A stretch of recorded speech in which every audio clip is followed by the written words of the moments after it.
So I'm going to hand over now. Thanks very much, Andrew, for joining us. Looking forward to your insights and how to make our boats go faster. Great. Thanks very much, Steve. I'll just start by sharing my screen. Okay. Well, look, thank you, everyone. Thank you for a nice introduction, Steve. And thanks, everyone, for joining us. This is just a general talk on sail trim. I'm going to start with some basics because I don't know the level of everyone's experience. So we're just going to go over a couple of basic terms and principles just so that if you're a bit new to it all, you don't get left behind. And as Mike Fletcher said to me when I was a 16-year-old apprentice, you always learn something when you go sailing, or you relearn something you already know. So if we look at our screen, you can see across the sail, there are 3 stripes on the sail. We refer to them as draught stripes, and they help us record 3 points of reference. The first is the chord, and the chord length is from the luff where it connects to the mast across to the leech where you can see my cursor.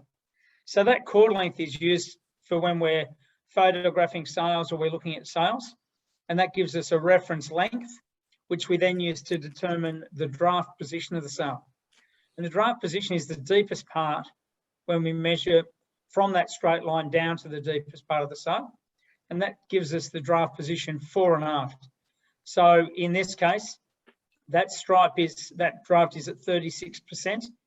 If you look just where my cursor is, second box down where we've got main middle, we see 36% draft, 11.1% camber, and 9.8 degrees of twist. So the last one, camber, is actually the measurement from that straight line between the 2 points down to that point of maximum depth. And so that just helps us determine what shape we've got in the sail. And generally, we're looking for a sail that's at its flattest point in the bottom and slowly getting deeper as we work our way up the sail. So those will be referenced a bit in our discussions this evening. The other thing that will come up is leech ribbons, which I'm sure you're all familiar with and you've seen them on your own sails or the sails on the boats you raced on. And they're attached to the leech of the sail, and they help us determine the flow over the sail to show that we've got attached flow. And that's what we're striving for. The wind has to flow around the sail like an aeroplane wing. We need to make sure that the flow is attached not only at the luff, but also as it exits on the leech. So that's they're the 2 basic things. And then getting back to just a little bit of general technical stuff, there are 3 sources of power in your sails. And the total power is the sum of all of those sources. And the 3 sources are angle of attack, sail depth, and twist. So what we're doing is we're using a combination of those 3 things to come up with our total power package. So angle of attack is basically the angle that we sail the boat to the wind, but it's also contributed to by the way we shoot the sail, because it's not so much the heading of the boat, the direction you're heading, but it's the way the sails are presented to the wind, and it's their angle of attack. So it doesn't really matter what you do with your boat, it's more to do with what you do with the sails as well.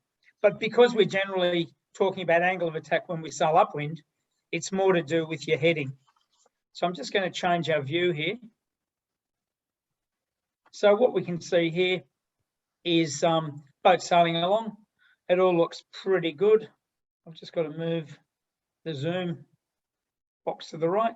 So if you look at the boat, as we bear away and we increase the angle of attack, you can see we're powering the boat up and the boat heels over.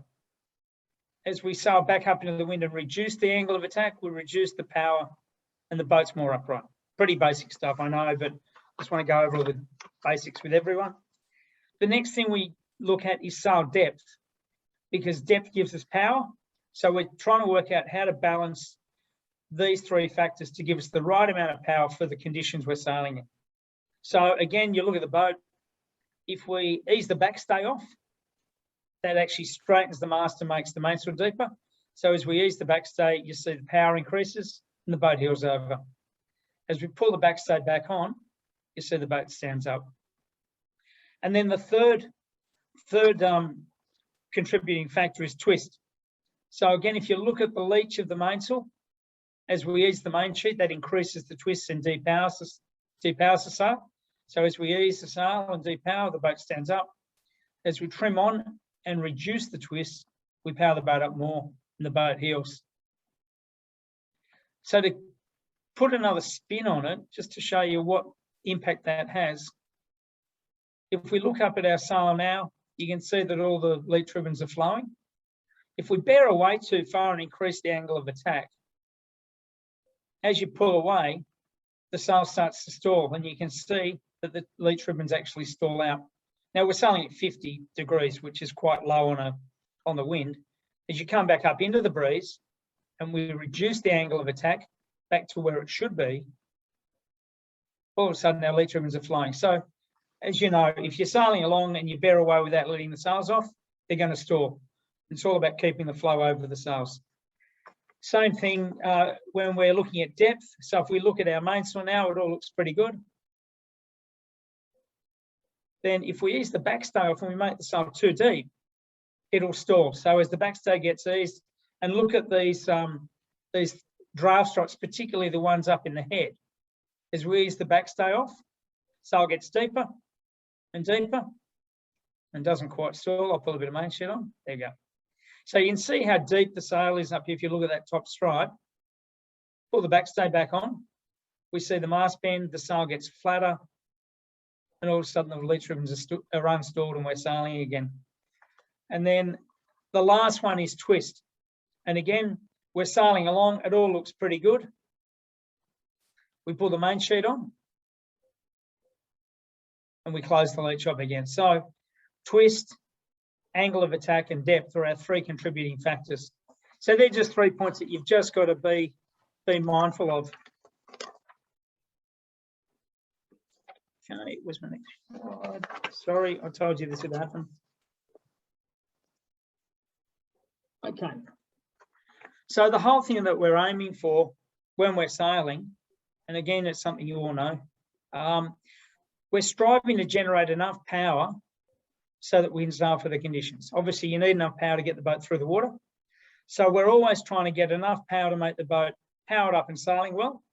But then once we reach the point where we've got enough power, we don't need to have any extra power, because all that does is generates more drag, and drag just slows the boat down. And I guess the best illustration of that is if you looked at the America's Cup, in Auckland with the AC75s, they had some really good onboard footage. And when you looked at the boat sailing around in light winds or in the pre-start, the foot of the sails were really deep because they were trying to get the boat powered up and they're doing manoeuvring and they're engaging.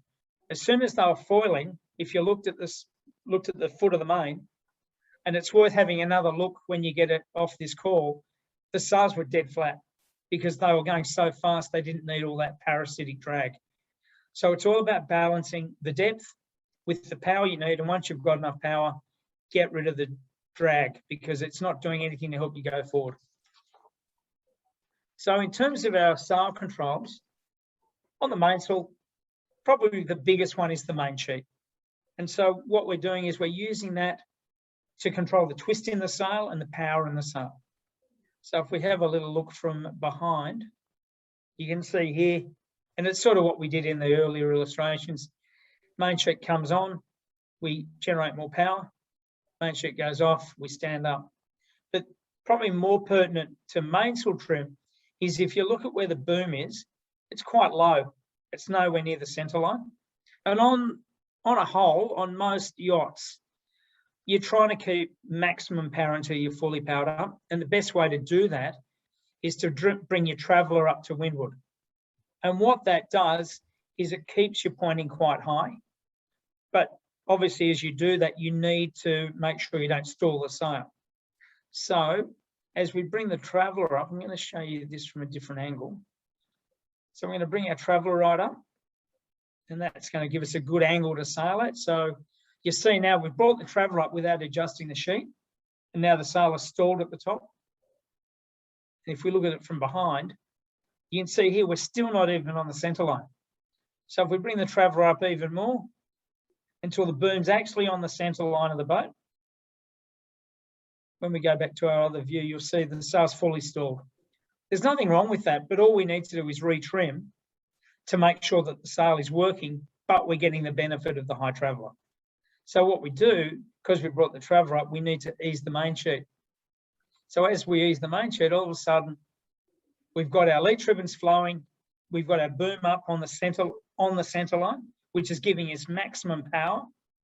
And then if we go back to our stern view, oops, you can see here, our boom's nice and centred, which is helping us point high, which is really important coming off the start line, or if you're trying to stay off a boat to leeward. But we've got full flow over the sail. And so this is a really nice way to sail most boats. And I tend to set up the boat with the boom on the centre line until I'm overpowered. Once you're overpowered, that's when you might drop the traveller down a little bit. But no matter what, I use the traveller to set the boom and the power up. And then I just use the main sheet to control the twist and for minor adjustments on our power band. You know, and if you've got the boat going well, you should only be adjusting a small amount of sheet. I'm sure we've all been on boats or seen it on boats where the boat loads up, the mainsail trimmer might be a little slow, they don't ease the sheet, so they ease a little bit too late, and then the scream comes from the back of the boat, let the main go, let the main go, so the mainsail gets dumped off. What happens then is the boat stands up, which is great, that's what everyone thinks they want. But all of a sudden you've got no load in the back of the boat, there's no helm. And so when the helm comes off the boat, because the mainsail's flapping, the jib fills. And the jib drags the bow down to leeward. And at that point, the boat's upright and everything feels terrible.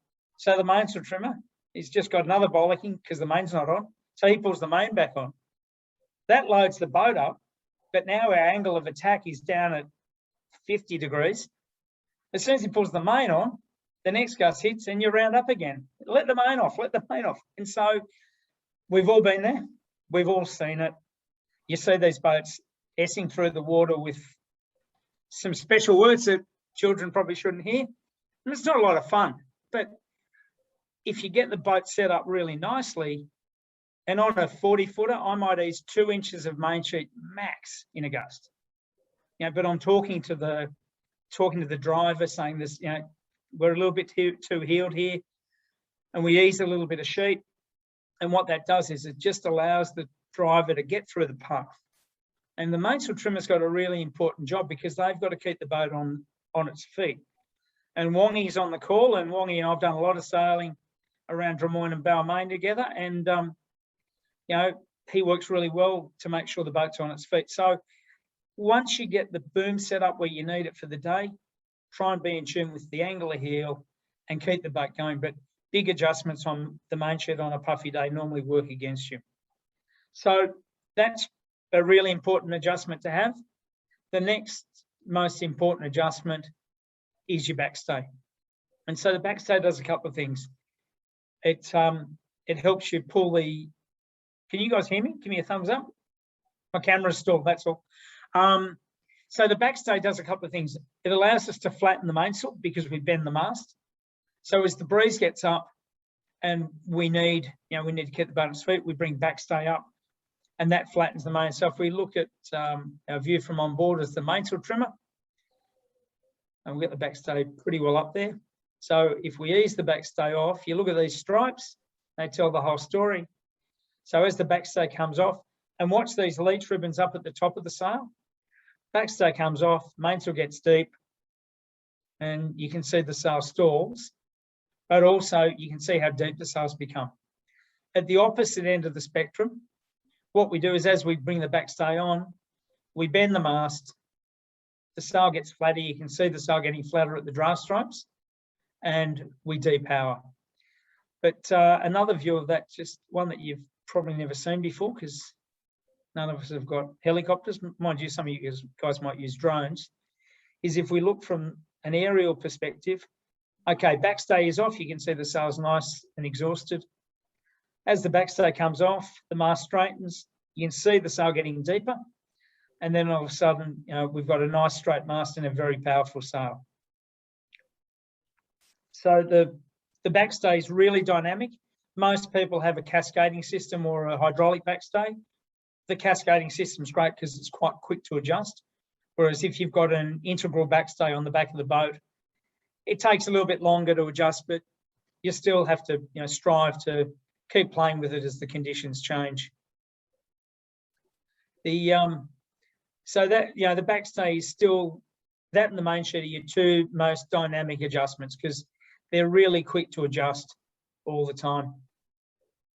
The other thing to just sort of jump back, but guess going back onto the Traveller, a lot of people, when we sold old boats, they were pretty heavy, and we used to sheet the sails on really hard and then play the Traveller, and the Traveller will go up and down, and that worked pretty well. But now as the boats have become lighter and beamier, they don't have, they've got form stability through their beam, but they're not as stiff as some of the older boats were.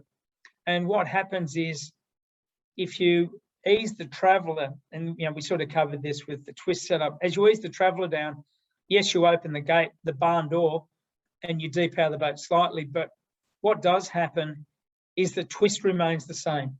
And as we talked about earlier, twisting the sails is a way to depower the boat. So what I prefer to do is I like to set the Traveller for the conditions, and then I use the main sheet. And so when I get the gust, when I said, mate, you might ease an inch or two of sheet. When you use the main sheet, two things happen. First of all, the boom goes to leeward, which is good because it helps you depower. But more importantly, because you've got the Traveller set, the boom actually goes up in the air. And as it goes up in the air, it twists the sail. And so all of a sudden, you're getting a little bit of barn door action happening because you're easing the boom down. But more importantly, the sail twists a little bit. So you're getting that really dynamic adjustment in trim for only a small adjustment on the sheet. So that's why I like to set the Traveller and then use the sheet. A lot of boats I sail on, they still want to go down that Traveller path, but it really locks you in. And the other issue you have is if you have the Traveller too low, and particularly sailing at Drummoyne where it's quite puffy, you might have the Traveller down because the breeze is up. But then as soon as you get up over near a shore and the wind dies, you go, the wind dies a bit, you pull the main sheet on, but you can't get enough power because the Traveller is too far to leeward. So it's quicker to actually have the Traveller set a little higher and use the sheet, because then you can power on really quickly and depower quickly, which is really important when you're sailing in those fluky conditions, going along the shore.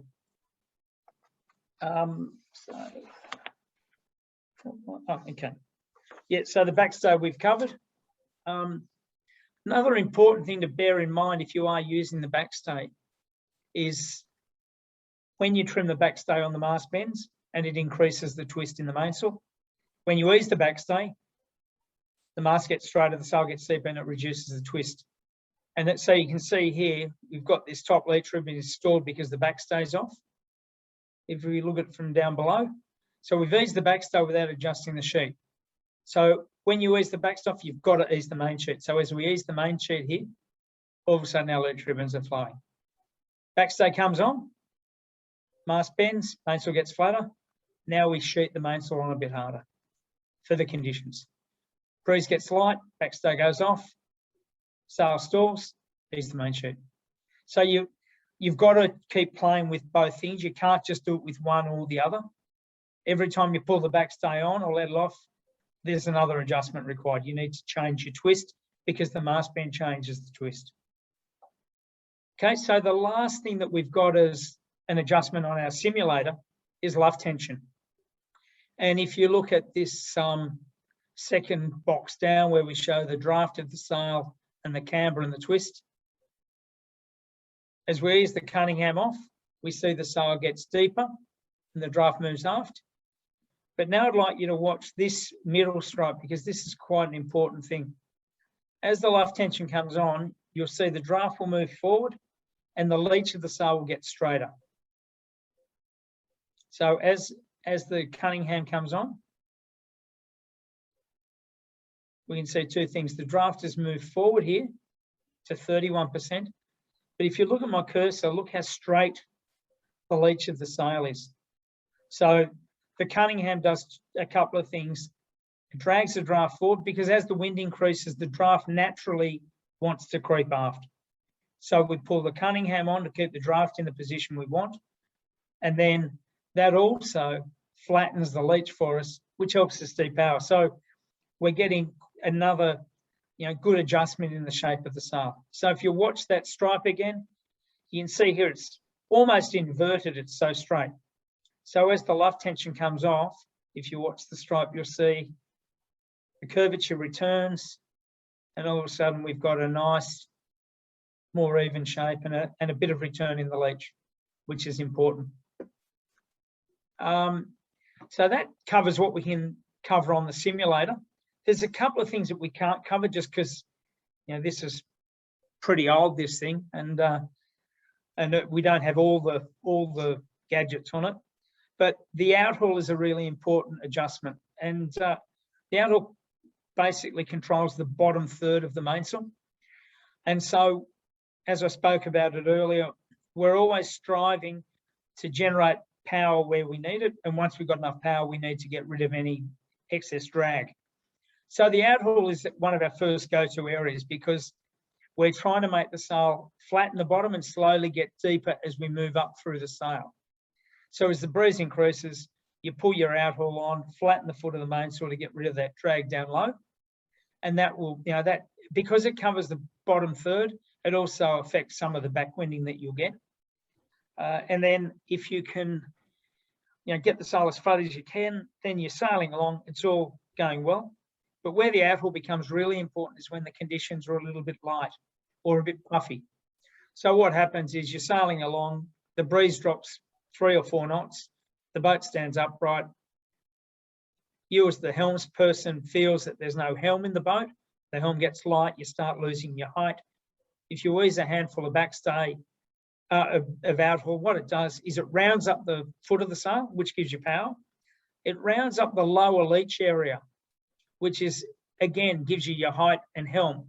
And all of a sudden, you've got enough helm in the tiller or the wheel to help you hold the boat in that higher upwind mode. So for any helms person, this is a really important adjustment, and it's quite critical in puffy conditions. The mainsail trimmer is onto the outhaul. And that really just helps you get through those transitions. The last adjustment that we have is our boom vang. And the boom vang, basically does the job of the main sheet when we're going downwind. So as we ease the main sheet off at the top mark, the boom will naturally want to go up in the air because there's nothing holding it down. So we use the vang to control our twist when we go downwind.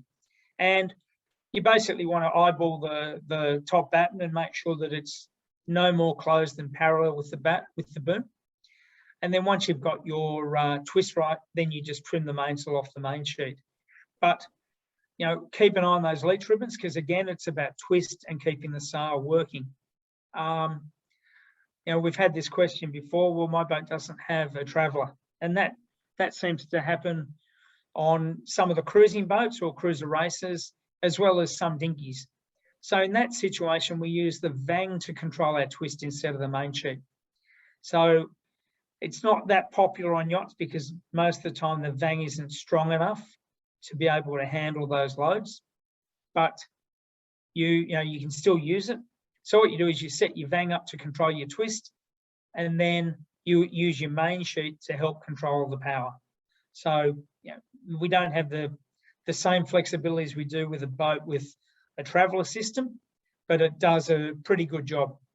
The only thing you must be aware of in that situation is if you're sailing along and you're vang sheeting and you're doing the twilight race on a Tuesday night, if you need to go behind another boat that's tacked onto starboard, you need to ease the vang because you've only got, the vang's locking the leech in, whereas if you do it with main sheet, the boom eases up a bit and twists. So you have to ease the vang to help you get behind the other boat. That's a safety thing. So if you're going to vang sheet, there's nothing wrong with that, but be mindful of the fact that you have to ease the vang. The other thing you've got to be careful of is you don't want to go around the top mark with the vang on hard when you go downwind, because there's quite a lot of compression generated by the vang. And also, your mast is, it's an oval shape, unless you've got a really, really old boat, but they're nearly all, that sort of style. So the mast is designed to be, under compression and loaded fore and aft. It's not designed to be loaded sideways. And so what happens as soon as, if you've got the vang on, all of that load is trying to push the gooseneck forward. And it's only in extreme conditions. But if you let the mainsail out with the vang on hard, all of a sudden, if the boom's at 90 degrees to the mast, it's pushing sideways, and the mast isn't designed to take that sort of side compression. So you could do one or two things. Hopefully you only rip the gooseneck off the mast, but you could break the rig. So you've got always the vang at the top mark to get away, to help prevent any damage. But also you'll find that if the vang's on hard, you won't be able to get the boat away.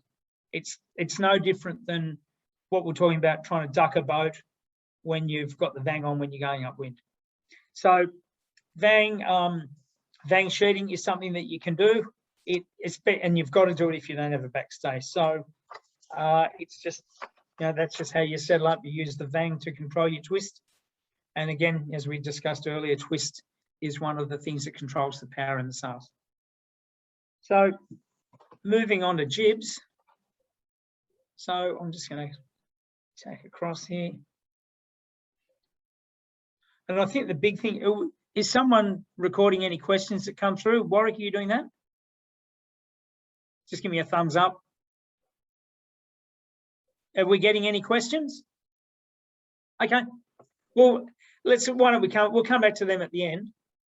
So, so now if we have a look at our jib, okay, again, the same principles apply. It's all about angle of attack, depth and twist. And that's the same across the board. It doesn't matter what sort of boat you sail, whether it's Alex in his Sabo, it's the same thing, whether you've got just a mainsail or whether you've got a jib and a main, the same principles apply. So if we have a look at our boat sailing along here with the jib on, you can see that the windward wool tuft is lifting. That's because the boat's actually sailing a little bit too high than its optimum angle. So what we do is we increase the angle of attack. So we bear away a little bit. And all of a sudden now we've got our jib set and everything looks good. If we come up and decrease the angle of attack, you see that the windward tuft lifts. We come back down, our jib sets, and we're sailing nicely. If we come down too far though, keep coming away, we see now that our leeward tuft, the green tuft, is agitated and stalling. That means that we're actually sailing too low and we don't have the right trim. Now this is a little bit out there, but it's something that you should all remember on days when it's light, because what happens in really light conditions, you'll find the wind direction and the wind angle changes quite quickly. And often you could be sailing along and all of a sudden the wind shifts, hard to the left or hard to the right, and you're in a lift or you're in a knock. So this is where the trimmers come in and they can help whoever's steering. So say you're sailing along and all of a sudden you get a big lift like this. All of a sudden you're at 60 true wind angle, which is way too low. Now the natural reaction is to jam the tiller down hard to leeward to try and turn the boat up, which is the right thing to do, but it really slows the boat down. And if it's shifty, you can't turn the boat quickly enough to match the wind. So this is where our trimmers come in.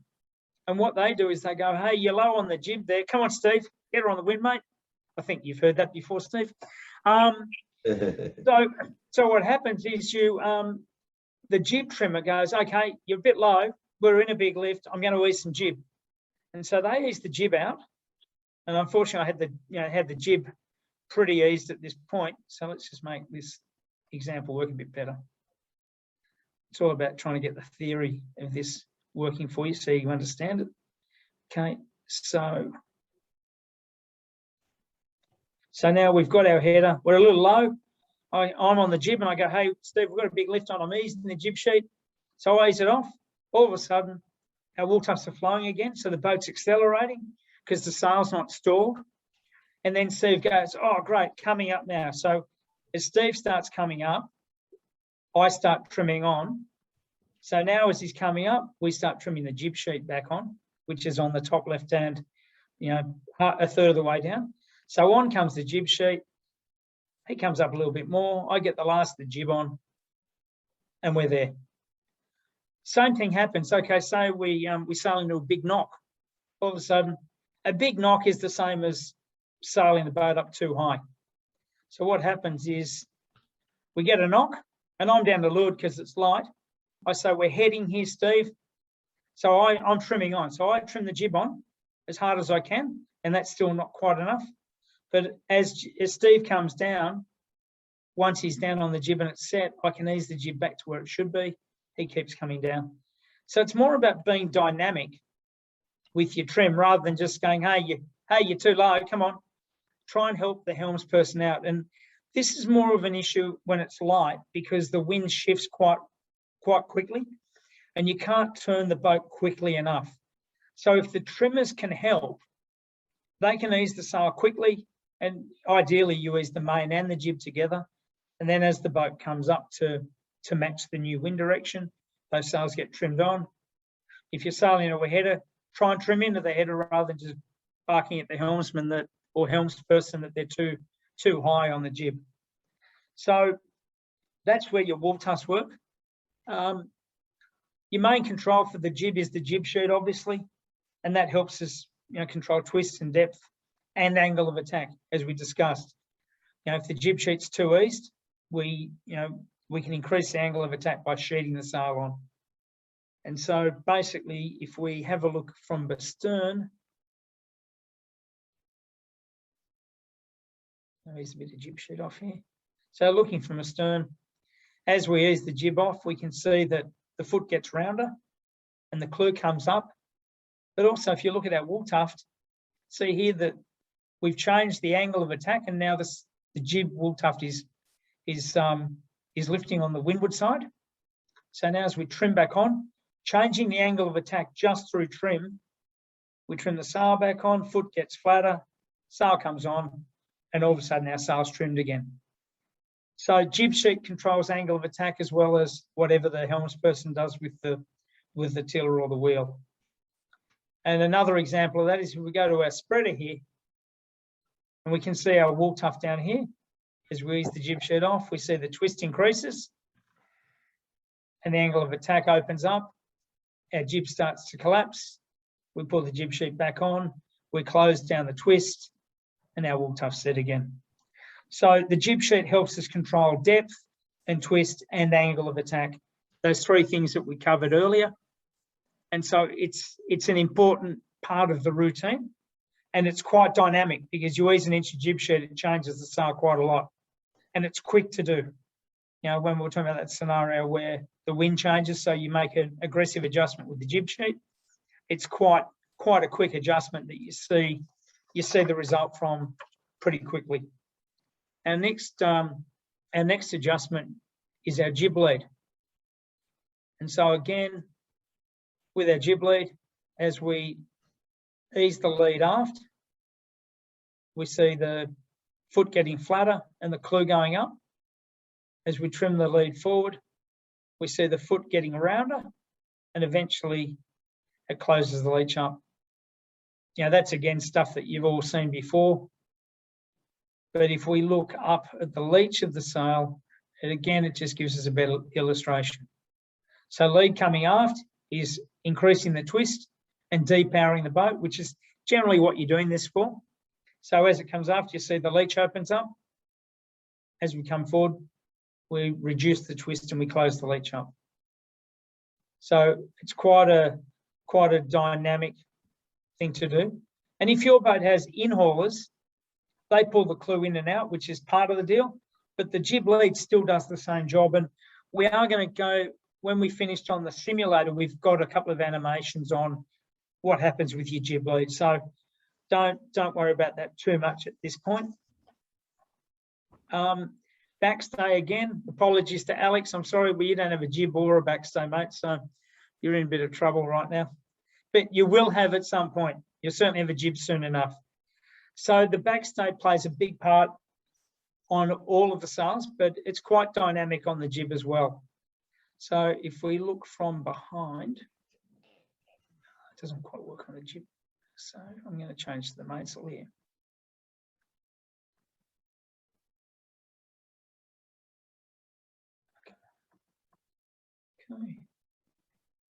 Okay, so we're sailing along, and the backstay, yeah, you should be able to see this actually. So if we look here, look at watch the leech of the jib. As the backstay comes on, you see the boat stands upright, but the leech actually opens up a bit. Backstay eases off, and the leech closes. So our backstay, is used to, it does two things. It bends the mast, which flattens the mainsail, but it also straightens the forestay. And what shows that really well is this angle here. So if we look at our forestay from the masthead, okay, you can see there's quite a lot of, there's a bit of sag there in the forestay. Okay, as we ease the backstay off, just have to reorientate the head here. So if we look now, you can see there's a lot more sag than there was before. But the best illustration of that is actually from the bow. So what we do here is we actually line the forestay up with the mast, the base of the mast. And if you look here, you can see there's quite a lot of sag in the forestay, which is giving us a lot of power. As the backstay comes on, see the boat again, the boat stands up because we're reducing the depth, and we're also increasing the twist. Now, if we line the mast up with the forestay, you can just see the mast. So the forestay is quite straight. So to illustrate that again, we ease the backstay. Boat heels over because we're generating more depth and power. But more importantly, as we line the forestay up with the mast, you can see here where the spreader is and my cursor is, there's a significant amount of sag in the forestay. So when you're sailing and you need more power, you ease the backstay. It does two things. It makes the mainsail deeper and it makes the jib deeper. So it's a really critical control. And so that's that really, I hope it helps illustrate what happens when you ease your backstay and how you can really help control your jib shape by doing that. Okay, the last one is our jib halyard, and it's just from here. We'll get a little bit of backstay because that looks pretty deep to me. So as we ease the life tension off, what happens is the jib gets a bit deeper. So we look at this middle camber of 14.3%. As we pull the halyard on or the Cunningham on, we see the sail gets flatter. And we now design the sails so that as we pull on some of the Grand Prix boats, we have a lock on the halyard and we have a Cunningham eye or a floating tack for the jib. We actually put more structure in the luff to help us get more range out. So we pull the Cunningham on really hard and it helps us get more range out of the sail. So you can see here, with the luff tension all the way down, we get down to 13.2%. Then as we ease it, we can get to 14.3% camber. So that gives us a bit more range, which helps you, get more range out of your sails. So use your halyard to keep the draft in the right position, but it also helps flatten the sail. So, so that sort of covers the jib. There was one other illustration that I'll quickly share with you. Again, it sort of helps you cover the typical situation that might happen for you when you're racing, around Drummoyne or racing anywhere. It happens racing on Sydney Harbour. So can I go back to the main? Okay, so we're sailing along. Everything's pretty hunky-dory. We're in 16 knots of breeze. I'll bring the traveller up just because it's where I want it to be. I want it to be up near the centre line. Okay, now we just need to use a bit of main sheet because we need to get the twist right. Okay, so the boat looks pretty nice. Everything's going well. We're happy. And, you know, we've got the world's best jib trimmer on there. He set the jib perfectly. All of a sudden, we go from 16 knots of breeze to 14 knots. So down goes the breeze. Okay, all of a sudden, you see the boat stands upright. Now, the best thing you can do in that situation, if you're steering, is just bear away a couple of degrees just to keep the boat powered up until you can, something's going wrong here.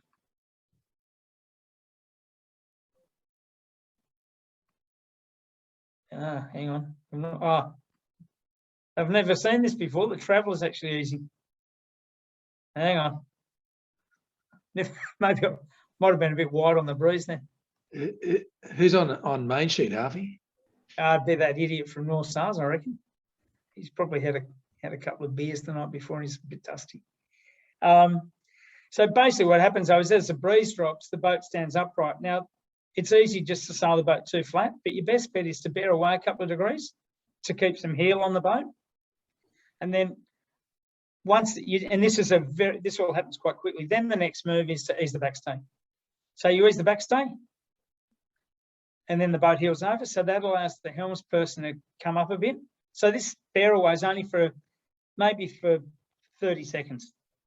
So you bear away a bit, then you can actually ease a bit of main sheet, ease a bit more backstay, and keep the boat on a constant angle of heel. We're trying to keep the boat as steady as we can. And now the breeze, we get through the lull, breeze comes back up again, up to 16 knots. So the first thing that happens is the driver actually sails the boat up a bit. Backstay comes back on. Bow comes down to keep the boat heeled over. Main sheet comes on. Bow comes up a bit more. So you want to do it, try and do it with all your trim and a bit of helming.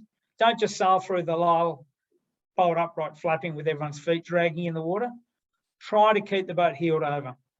The boat's designed to sail with a certain amount of heel. And yeah, it's not optimum, but you're better off keeping the boat powered up and moving fast than sitting there bolt upright, screaming at the crew to let everything off and just losing all that time. Because while you're upright, you're not actually sailing. You're better off keeping the boat at a constant angle of heel. And as Steve can attest, I spend most of my life saying, you know, keep the boat at the right heel. You know, come on, keep it too flat. You're too flat, or you're a bit high, or you're a bit heeled, especially when it's puffy.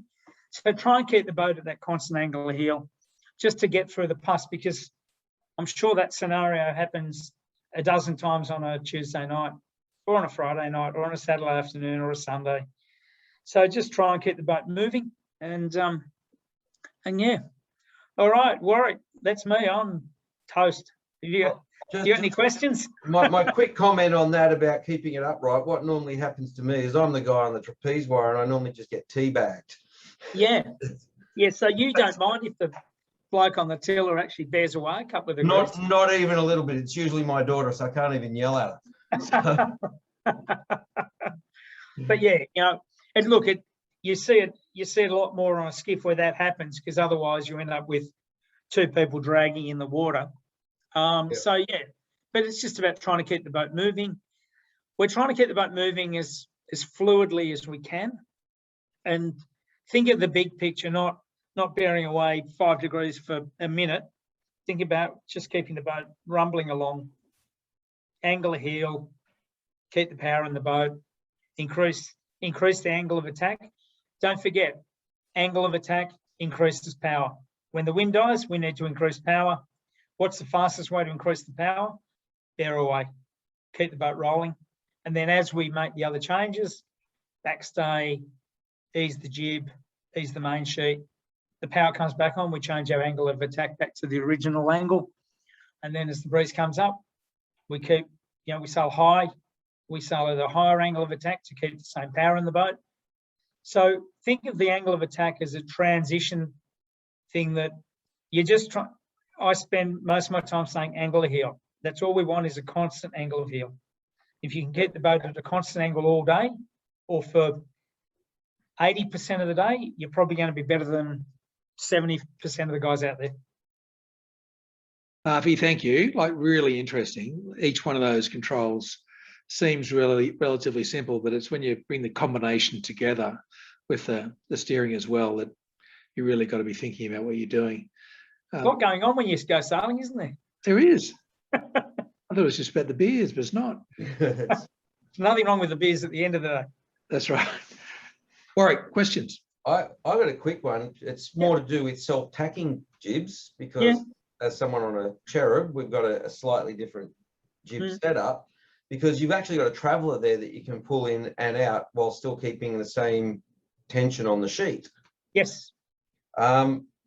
So in terms of when you're trying to work up wind, what's the sort of best combo of that to get the speed and the angle, you know, close to the breeze? Well, look, I think because on the cherub you can adjust where your car is as well as your sheet tension, right? Correct. Okay, so it gets back to the original point we made about angle of attack and depth and twist. So what can happen is you can pull your traveller on the jib, you know, to pull the sail on harder, but at some point the angle of attack is going to be so great that the sail stalls, because you can't sail at, you know, you can't sail at 15 degrees apparent wind angle on a cherub. No. So you need to find, you'll be able to, if you need to power up, you can do a little bit with the traveller. But I'd say that you've probably only got a very small range that you could adjust that. And then the rest you need to do with sheet. And as we discussed to close off the animation, some of it has to be done by your daughter who's driving. Because, you know, it's probably more dynamic for her to bear away a couple of degrees and keep the boat rumbling while you try and make some small adjustments. But with a self-tacking jib, which is really high aspect, it's quite easy to oversheet that sail and have it stall. So one thing, Warwick, have you got some ribbons on the leech of the jib? Not on the leech. I'd put a couple on. There's a young bloke who should be on this call if he's good for his work, called Nathan McNamara. Yeah, Nathan's he dropped out a short while ago. Well, anyway, he's Nathan, a very good guy, Nathan. He's a lovely guy. No, speak to Nate, because if you put a couple of those, and you need to trim them down because they're designed for yachts, not cherubs. But if you put a couple of those on your leech, it'll actually help you. It'll help you actually work out how far to trim on.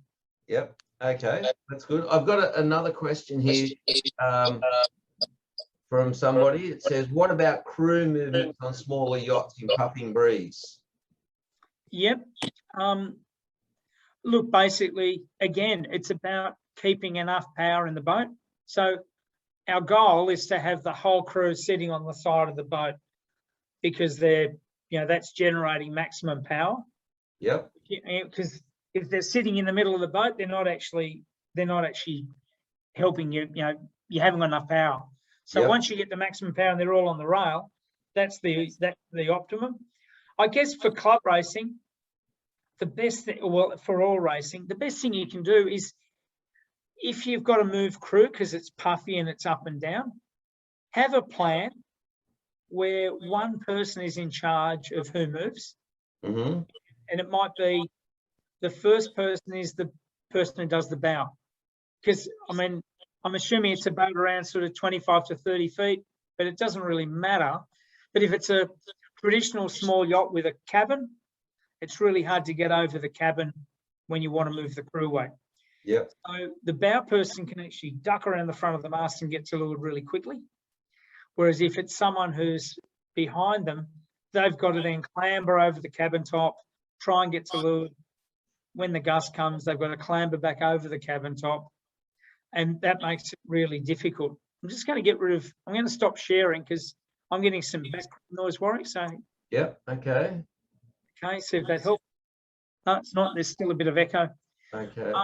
But anyway, look, the big thing is, it doesn't matter whether it's a S80 or a TP52, you want to have a plan on who moves when. Yep. And then one person should be in charge of weight. And they go, okay, 2 to leeward if it gets light. Hey, Warwick, just for one sec, just try putting yourself on mute because I'm getting a lot of... Is Tim, whoever Tim is, can you mute yourself? Thank you. Yeah, just try muting yourself for it. Okay, that's better. I don't know why. So anyway, have them in charge. So you might be sailing along and you get a light patch, and then the crew weight boss says 2 to leeward. And so if that's the call, you know that it's the bow person and the genoa trimmer, because the genoa trimmer normally sits towards the back of the cabin and they can pop into the cockpit. And then, okay, 1 up. So we know that if it's 1 up, it's the genoa trimmer.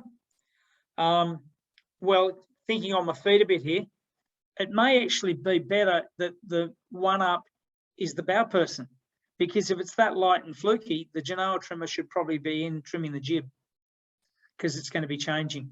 So it doesn't really matter how you play it, but have a plan. And it's, okay, 4 people to leeward. Everyone knows what sequence you go to leeward. And then as it's 3 up, you know who goes up. The worst thing is when you say 3 to leeward and on a bigger boat and 5 people move. And then you say 2 up and 5 people move. So have a plan.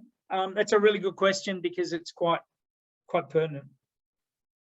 So Warwick, unmute yourself now. But yeah, there was just a bit of feedback happening there.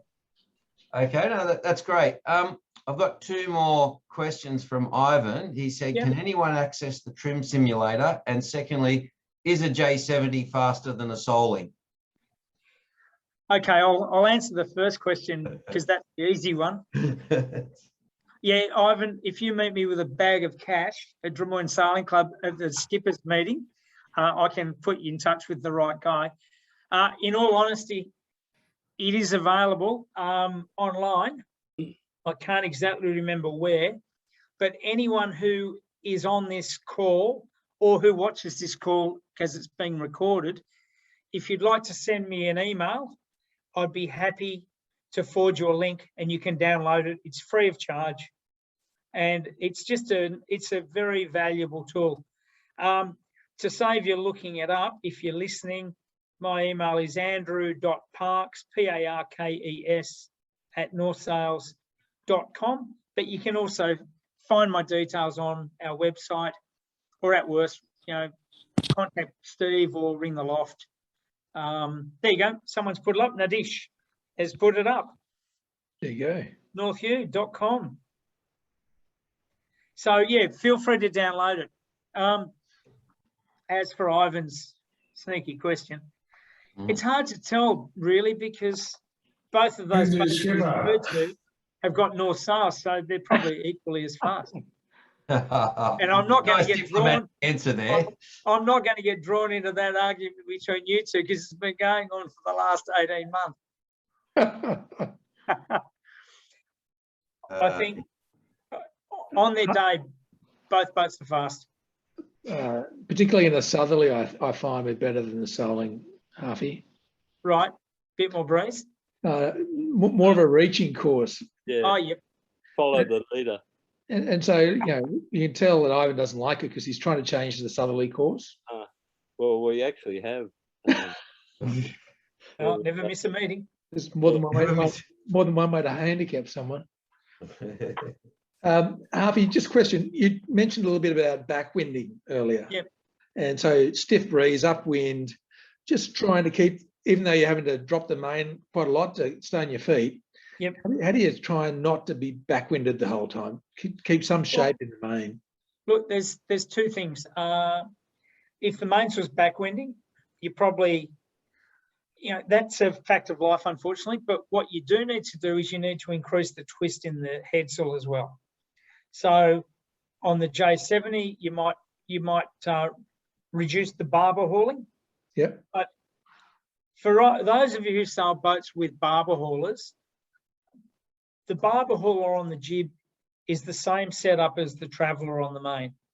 What you're trying to do is, if you keep the clew of the jib inboard with some barber hauler on, that keeps your two clews and leeches parallel. And then you can actually have a lot of twists in both sails and have the have the head of the sail really open and twisted and washed out. So I still like to carry some barber hauler on until it's quite windy, because then what happens is you can have the clew in, which gives you your height. The clew and the lower leech of the sails give you height. So if you've got your traveller in the middle and it's your lower leech on the main that gives you height, the head of it can be really eased out and twisted. Same with the jib. If you keep the clew up and to windward and then have the head washed out, those leeches will give you height, but then because the head's open, the sail won't backwind as much. And then obviously, if you're too overpowered, you've got to start dropping the car back, move your jib leads further aft, and don't be scared to ease a bit of sheet.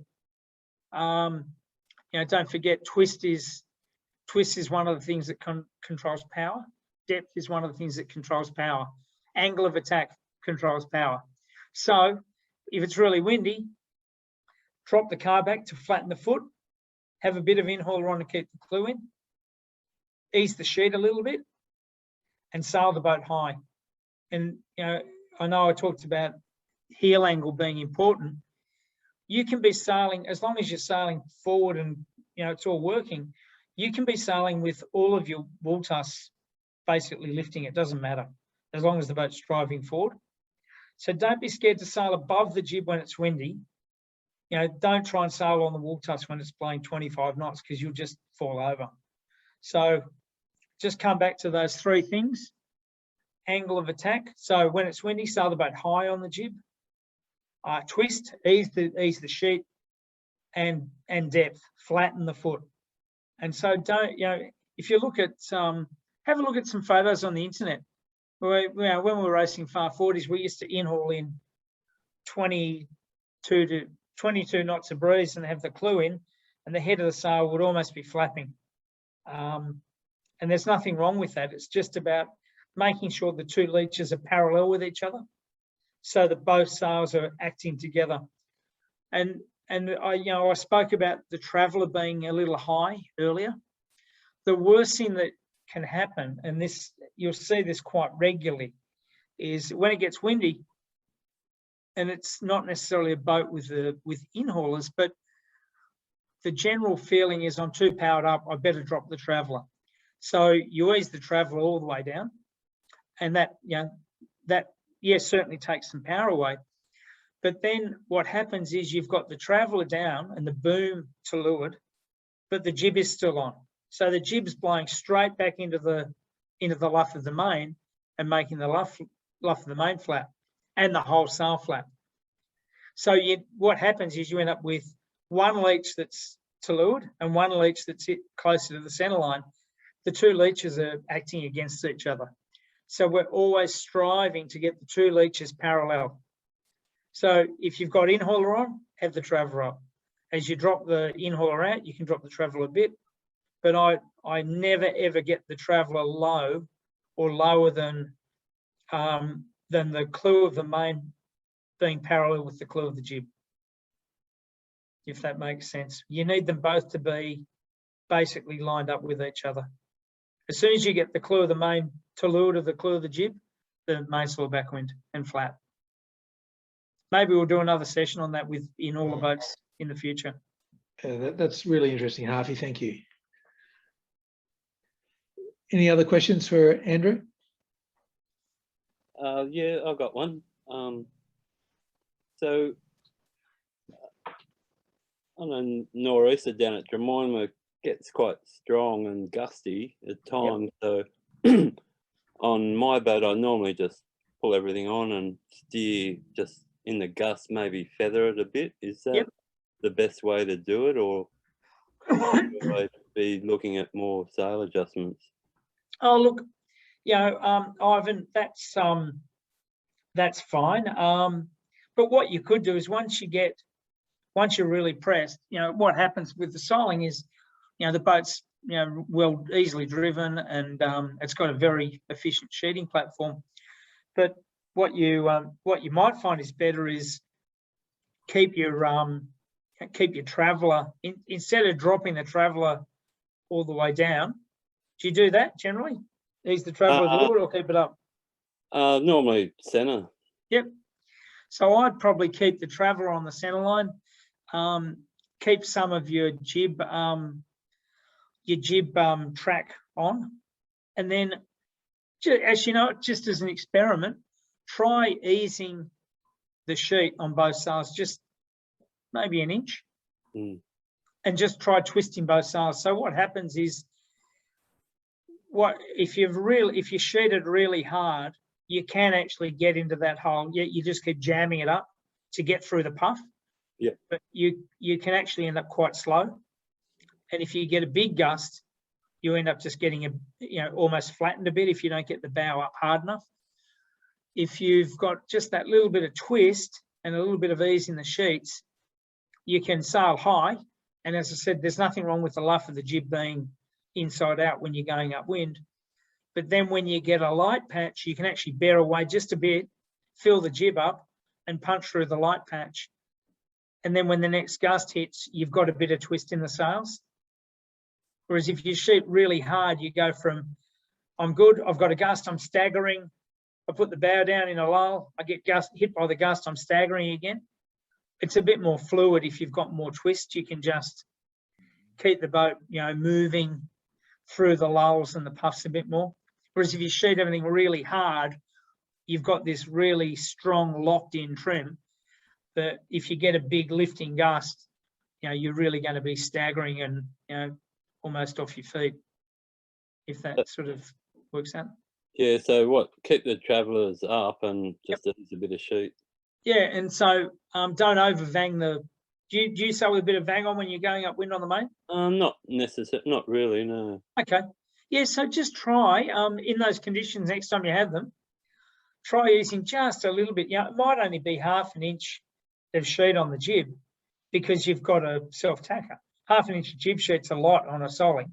But just try a little bit more twist generally and see how that goes. And do it when you have a little sail upwind before the race, and set yourself up like you normally would, and then go, rightio guys, let's just try and make a note of where the sheet is. Let's just try easing both sails just a little bit, and then just see how it goes and see how it feels. If it feels good, give it a go in the race. If it feels terrible or it's slow, and you've owned the boat long enough, you know what it feels like. Yeah. But I'd try a bit more twist and see how that goes. Okay, thanks, Harvey. No worries. I think we're running out of questions, Andrew. Thank you very much for giving us your time and expertise and taking us through the simulator. Really enjoyed the session.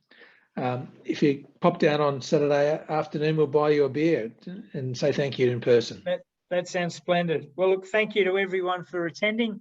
It was my pleasure. I hope you all got a little bit out of it, and I hope to see you on the water and put some of this into practice.